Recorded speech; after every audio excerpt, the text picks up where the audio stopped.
Welcome back to Raghu physics classes. आप लोग का स्वागत है। इस न्यूमेरिकल पार्ट में आप लोग को जो देखना है वह देखना आज इलेक्ट्रिक फील्ड से रिलेटेड क्वेश्चंस। जैसा कि क्वेश्चन लिखा हुआ है, इलेक्ट्रिक फील्ड के लिए मेन फार्मूला जो होता है वह क्या होता है। इलेक्ट्रिक फील्ड को जो हम हिंदी में कहते हैं वह कहते हैं विद्युत क्षेत्र। इसका फार्मूला आता है के क्यू बटे आर स्क्वायर। यानी इसको ऐसे लिख सकते हैं E इक्वल टू क्या, तो के जगह पर 1/4 pi epsilon naught epsilon R Q बटे आर स्क्वायर। यहाँ पर सब सिंबल का मतलब समझा दे। इस इलेक्ट्रिक फील्ड बोले तो विद्युत क्षेत्र 1/4 पाई एप्सिलॉन नॉट, यानी एप्सिलॉन नॉट वैद्युतशीलता कहलाता है, यानी निर्वात का वैद्युतशीलता, एप्सिलॉन आर डाइलेक्ट्रिक कांस्टेंट यानी परावैद्युतांक, क्यू से आवेश, आर से डिस्टेंस हो जाएगा। एक फार्मूला और जो होता है F बराबर QE, F बराबर QE, F बराबर QE। F से फोर्स हो जाएगा, Q से चार्ज यानी आवेश हो जाएगा, E से इलेक्ट्रिक फील्ड यानी विद्युत क्षेत्र हो जाएगा। इसी फार्मूला पर बेस्ड यह क्वेश्चन लिखा हुआ है, 4 क्वेश्चन लिखा हुआ है। क्वेश्चन का जवाब हम लोग अब प्राप्त करते हैं। क्या कहता है कि 15 माइक्रो कूलम आवेश पर 15 कूलम माइक्रो आवेश पर 2.25 न्यूटन का बल कार्य करता है। इस बिंदु पर विद्युत क्षेत्र का तीव्रता ज्ञात कीजिए। क्या कहता है, 15 माइक्रो कूलम आवेश यानी Q का वैल्यू दिया हुआ है। कौन चीज का वैल्यू दिया हुआ है? Q इक्वल टू कितना दिया हुआ है? तब 15 micro coulomb that is Q equal to 15 गुने 10 के पावर -6 कूलम। उसके बाद क्या कहता है, 15 माइक्रो कूलम आवेश पर 2.25 न्यूटन का बल कार्य करता है। यानी F का जो वैल्यू दिया हुआ है, कितना दिया हुआ है, तो F बराबर 2.25 न्यूटन बल कार्य करता है। इस बिंदु पर वैद्युत क्षेत्र की तीव्रता ज्ञात कीजिए, यानी E बराबर व्हाट। E बराबर व्हाट, तो सिंस हम लोग जानते हैं we know that since E बराबर क्या होता है, तो E बराबर फॉर्मूला लिखना होगा। E बराबर व्हाट है, तो E का फॉर्मूला निकालना पड़ेगा। तो F बराबर हम लोग पढ़े थे F बराबर QE, F बराबर QE। यहाँ पर से E का वैल्यू निकालेंगे तो E बराबर क्या हो जाएगा, तो F by Q, F by Q। अब वैल्यू डालेंगे तो F का वैल्यू कितना दिया हुआ है, तो 2.25 और अपॉन Q का वैल्यू कितना दिया हुआ था, Q का वैल्यू दिया हुआ कितना दिया हुआ है, 15 गुने 10 के पावर -6। अब यहां से क्या करेंगे, तो इस दशमलव को उड़ाएंगे तो नीचे 100 हो जाएगा। तो नीचे 100 दिए, इसके बाद क्या करेंगे, तब 15 से इसको काटेंगे तब 225 कट जाएगा 15 मरतबे का, कि 15 का स्क्वायर 225 होता है। 15 गुने 10 के पावर -6 ऊपर जाएगा तब +6 हो जाएगा, बटे 100 का 10 के पावर 10 गुने 10 लिख सकते थे, या 10 के पावर 2 लिख सकते थे। इसके बाद यह 15 हो जाएगा। 15 को दशमलव देंगे तो 1 दशमलव के बाद दे देंगे, 1 10 ऊपर ले जाएंगे तब गुने 10 के पावर 1 घट जाएगा, कि जुट जाएगा तो घट जाएगा, तो 6 - 1 यानी क्या बोल सकते, 1.5 गुने 10 के पावर 5 न्यूटन पर कूलम। इसका आंसर हो गया। यह बोल सकते हैं आवेश का यूनिट कैसे निकलेगा, तो इलेक्ट्रिक फील्ड है तब फोर्स बाई चार्ज है, तब फोर्स का यूनिट जो हो जाएगा न्यूटन और चार्ज का हो जाएगा कूलम। ऐसा बोल सकते थे। अब नेक्स्ट क्वेश्चन देखते हैं, क्वेश्चन नंबर 2। क्वेश्चन नंबर 2 क्या कहता है, हीलियम नाभिक के कारण इससे 1 एंगस्ट्रॉम की दूरी पर वैद्युत क्षेत्र का तीव्रता ज्ञात कीजिए। यानी हीलियम नाभिक लेना है। क्वेश्चन नंबर बी देख रहे हैं। अब हीलियम नाभिक लेना है। हीलियम का नाम सुने होइएगा, हाइड्रोजन हीलियम ऐसे करके सुने थे हम लोग।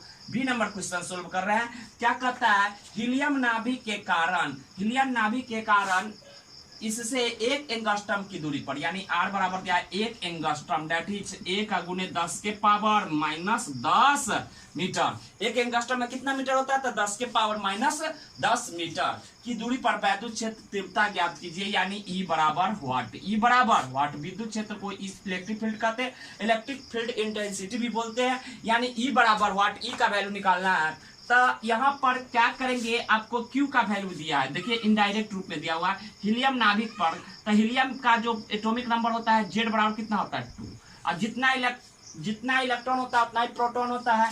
तो इस जगह 2 प्रोटॉन होगा। नंबर एटॉमिक नंबर हुआ प्रोटॉन की संख्या बराबर होता है, यानी 2 प्रोटॉन मिलकर बना है। तो Q बराबर क्या हो जाएगा, Ne, और Q का वैल्यू कितना हो जाएगा Ne, तक कितना, Z का वैल्यू 2 है, तक 2 हो जाएगा। ई का वैल्यू डाल देंगे तो यह क्यू दिया हुआ है। अब सिंस हम लोग जानते हैं फॉर्मूला, क्या जानते हैं, तो ई बराबर के क्यू बटे R square, electric field equal to formula होता है। इट मीन्स यहाँ पर अगर देखा जाए तो के जगह पर 1/4 pi epsilon naught epsilon R Q बटे आर स्क्वायर वैल्यू डाल देंगे, सोल्व करेंगे, आंसर निकल जाएगा।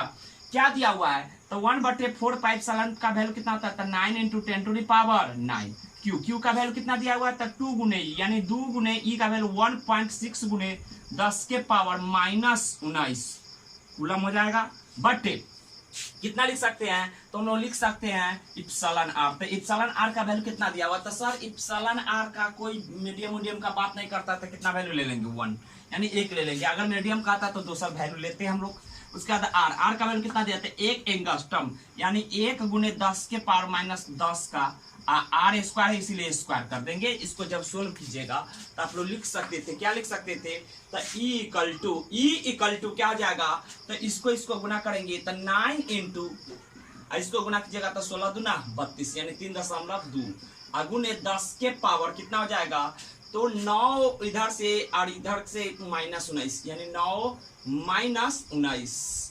अब बट्टा में कितना बचेगा, तब बट्टा में जो बचेगा वह क्या हो जाएगा, 10 के पावर -20। अब देख इसको गुना कीजिएगा तो 9 दूना 18 के 8 हाथ लागल 1, 9 × 3 = 27, 9 × 3 = 27, 1 28, दशमलव 1 डिजिट के बाद है तो 1 गुने 10 के पावर क्या हो जाएगा, तब -19, अब में से 9 चला जाएगा तब -10, -20 ऊपर जाएगा तब +20, यानी क्या लिख सकते थे, तब 2.88 गुने 10 के पावर क्या लिख सकते थे, तो इसको हम लोग बोल सकते थे यह -10 और +20 क्या हो जाएगा, तो हम लोग को मिलेगा 10। और उसके बाद फिर इसको 1 दशमलव इधर उसका तो पावर 1 और बढ़ जाएगा, यानी 2.88 गुने 10 के पावर 1, यहाँ पर दशमलव उसका इसका प्लस पावर 1 कर देंगे तो 10 के पावर 11। इलेक्ट्रिक फील्ड है तो इसका यूनिट क्या हो जाएगा, न्यूटन पर कूलम, न्यूटन पर कूलम। ये हम लोग का वैल्यू निकल गया। अब नेक्स्ट क्वेश्चन हम लोग का जो बचा है वह क्या है, एक बिंदु आवेश से 1 मीटर की दूरी पर उत्पन्न वैद्युत क्षेत्र का तीव्रता कितना दिया हुआ है, 450 न्यूटन पर कूलम दिया हुआ। फिर से देखिए, एक बिंदु आवेश से 1 मीटर की दूरी पर उत्पन्न वैद्युत क्षेत्र की तीव्रता 450 न्यूटन है। आवेश का मान ज्ञात कीजिए। इसमें दूरी दिया हुआ है, इलेक्ट्रिक फील्ड का वैल्यू दिया हुआ है और निकालना क्या है, चार्ज। क्वेश्चन नंबर क्या देख रहे हैं, तो सर सी देख रहे हैं। सी नंबर क्वेश्चन जो देख रहे हैं हम लोग, उस क्वेश्चन में क्या कर रहा है कि एक बिंदु आवेश से 1 मीटर दूरी पर उत्पन्न वैद्युत क्षेत्र की तीव्रता 450 न्यूटन पर कूलम है, यानी 450 न्यूटन कूलम है, यानी आर का वैल्यू कितना है, तो 1 मीटर। उसके बाद ई का वैल्यू कितना दिया हुआ है, तो 450 न्यूटन पर कूलम। उसके बाद आवेश का मान ज्ञात कीजिए, यानी Q बराबर वाट। सिंस हम लोग जानते हैं कि E बराबर क्या होता है, तक के Q बटे आर स्क्वायर, यानी इस जगह हम लोग का वैल्यू कौन चीज का निकालना है, तो सर Q का वैल्यू निकालना है। कौन चीज का वैल्यू निकालना है, Q का। तो Q का वैल्यू निकालने के लिए E का वैल्यू डाल देंगे। तो E का वैल्यू कितना है, तो E का वैल्यू है 450 यानी 450 बराबर के का वैल्यू कितना हो जाएगा, तो एक स्टेप और इस जगह लिख लिए तो 1/4 pi epsilon naught epsilon R Q बटे आर स्क्वायर, यानी हम लोग बोल सकते थे इस जगह कि 1/4 पाई एप्सिलॉन नॉट का वैल्यू कितना हो जाएगा, था 9 × 10⁻9 बटे एप्सिलॉन आर। तो कोई माध्यम की चर्चा नहीं कर रहा है, तो एप्सिलॉन आर की वैल्यू कितना ले लेंगे, 1 × Q का वैल्यू निकालना है, तो Q का Q छोड़ देंगे बटे आर स्क्वायर। तो आर का वैल्यू कितना दिया हुआ है, तो 1, तो 1 का स्क्वायर। इट मीन्स हम लोग को Q का वैल्यू निकालना है, तो ये टर्म इधर आएगा, तो 450 बटे 9 × 10⁻9 बराबर Q हो जाएगा।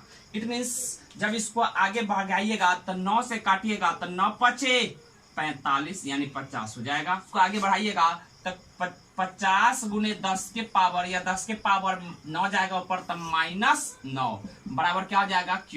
इट मीन्स Q बराबर हम लोग बोल सकते थे 50 गुने 10 के power -9 coulomb, that is Q बराबर 50, इसके बदले नैनो कूलम लिख सकते हैं। या इसी को माइक्रो में बदलते तो कैसे लिख सकते थे, तो 50 गुने 10 के पावर माइनस 6 9 था तब बट्टा में 3 चला आता, तो 10 के पावर माइनस 3 प्लस में हो जाता, ऊपर जाता था माइनस 9 हो जाता कूलम। अब इसको जब कीजिएगा तो क्या लिख सकते हैं, 50 बटे 1000 गुने 10 के पावर माइनस 6 कूलम। 1 0 से 1 0 कट गया, उसका 0.05 माइक्रो 10 के पावर माइनस 6 के बदले कूलम। यानी ऐसे भी लिख सकते थे, तो ये माइक्रो में हो गया आंसर या नैनो में हो गया। दोनों में से कोई भी फॉर्म आप लिखिएगा आपका गलत नहीं होगा। अब ऑब्जेक्टिव रहेगा तो माइक्रो में रहेगा ऑप्शन, तो ये वाला लाके देना पड़ेगा, और नैनो में रहेगा तो ये वाला ऑप्शन देना पड़ेगा। अब आगे चर्चा करते, क्वेश्चन नंबर क्या पर पहुंचे, तो डी नंबर क्वेश्चन पर सर अब बात करेंगे। देखिए हम लोग डी नंबर क्वेश्चन क्या देखते हैं। प्लीज चैनल को सब्सक्राइब करें और इस चैनल को आप लोग आगे बढ़ाने में कृपया ध्यान दें। आप लोग जितना हो सके उतना अधिक इसको देखिए और शेयर कीजिए। और एक बात और कहते हैं कि अगर आप इससे प्रीवियस का वीडियो नहीं देखे हुए हैं तो इसके डिस्क्रिप्शन में जाकर इसके प्लेलिस्ट के लिंक पर क्लिक करके आप सभी वीडियो देख सकते हैं। यह स्पेशली हिंदी मीडियम के लिए क्वेश्चन बनाया गया है। अब क्वेश्चन नंबर अगला जो हम लोग देख रहे हैं वह क्या देख रहे हैं, डी नंबर। उस वैद्युत क्षेत्र की तीव्रता का मान क्या होगा, उस वैद्युत क्षेत्र की तीव्रता का मान क्या होगा, यानी ई का वैल्यू पूछ रहा है। क्वेश्चन में पहले ही कह रहा है उस वैद्युत क्षेत्र की तीव्रता का मान क्या होगा। डी नंबर क्वेश्चन में यानी ई बराबर, डी नंबर क्वेश्चन में क्या करा है, ई बराबर वैद्युत क्षेत्र बराबर व्हाट होगा जिसमें एक इलेक्ट्रॉन पर उसके भार के बराबर वैद्युत बल कार्य करता है। यानी जो वैद्युत बल का भार होगा वह F बराबर जो होगा वह वैद्युत बल के भार के बराबर होगा। यानी फिर से एक बार क्वेश्चन को समझिए, क्या कहता है, उस वैद्युत क्षेत्र की तीव्रता का मान क्या होगा जिसमें एक इलेक्ट्रॉन पर उसके भार के बराबर वैद्युत बल कार्य करता है। यानी एक बराबर एक mg दिया हुआ है और ए बराबर एक यहां से क्या हो जाएगा, qv, क्या हो जाएगा, qv। फिर से देख लीजिए एक बार, उस वैद्युत क्षेत्र की तीव्रता का मान क्या होगा जिसमें एक इलेक्ट्रॉन पर उसके भार के बराबर वैद्युत बल कार्य करता है।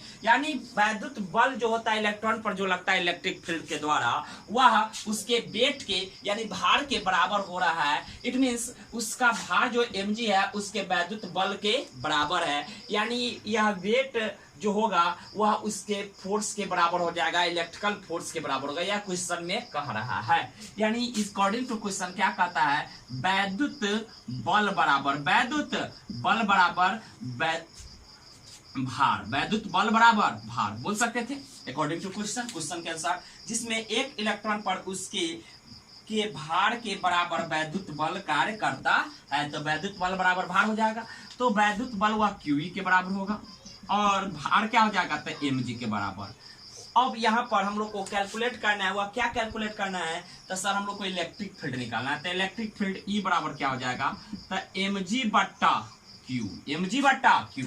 अब m का वैल्यू कितना हो जाएगा, तो मास ऑफ इलेक्ट्रॉन डालना होगा। तो मास ऑफ इलेक्ट्रॉन कितना होता है, तो 9.1 into 10 to the power minus 31। और g का वैल्यू कितना होता है, तो g का वैल्यू होता है 9.8 या 10 ले सकते थे अपॉन q। q से क्या हो जाएगा, तो आवेश। आवेश किसका लेंगे, तो एक इलेक्ट्रॉन यानी एक इलेक्ट्रॉन पर उसके भार के बराबर वैद्युत बल कार्य करता है। यानी एक इलेक्ट्रॉन का भार लेना है तो एक इलेक्ट्रॉन का भार ले लिया। उसका चार्ज भी कितना इलेक्ट्रॉन का लेना है, एक इलेक्ट्रॉन का। तो 1.6 गुने 10 के पावर माइनस 19 कूलम बोल सकते थे। इसको जब सोल्व कीजिएगा तो गुना कीजिए। सबसे पहले इसका गुना करेंगे 9.1 से, मीन्स E बराबर क्या बराबर, E बराबर क्या हो जाएगा, तो E बराबर हम लोग का जो वैल्यू आएगा इसका गुना करेंगे तो लगभग 10 से गुना करेंगे तो 91 हो जाएगा। 91 से थोड़ा छोटा आएगा, इट मीन्स इसका गुना कीजिएगा तो 89.18 आएगा। और गुने 10 के पावर माइनस 31, यह 10 के पावर 19 जाएगा ऊपर, तब प्लस 19। उसके बाद बट्टा में कितना बचेगा, तो 1.6 यह डेसिमल उड़ाइए तो ऊपर कितना चला जाएगा, तो ऊपर चला जाएगा 10। अब 16 से भाग दीजिएगा तो कितना मरतबे कटेगा, तो 16 पंचे 80, 16 पंचे 80, फिर 9 पर 1 देंगे तो दशमलव हो जाएगा। उसके बाद 16 पंचे 80, उसके बाद फिर 16 पंचे 80 चला जाएगा तो 11 पर 8 देंगे तो यानी 16 सत्ते 112, 7 हो जाएगा। और गुने 10 के पावर, इसको जब कीजिएगा तो -31 में से 19 एक 20 चला जाएगा तो -11, यानी न्यूटन पर कूलम इलेक्ट्रिक फील्ड का वैल्यू हो जाएगा। अब सभी क्वेश्चन का इसमें जवाब हम दे दिए। इस वीडियो में इतना ही रखने देते हैं, देखते हैं अगले पार्ट में। Thanks for watching.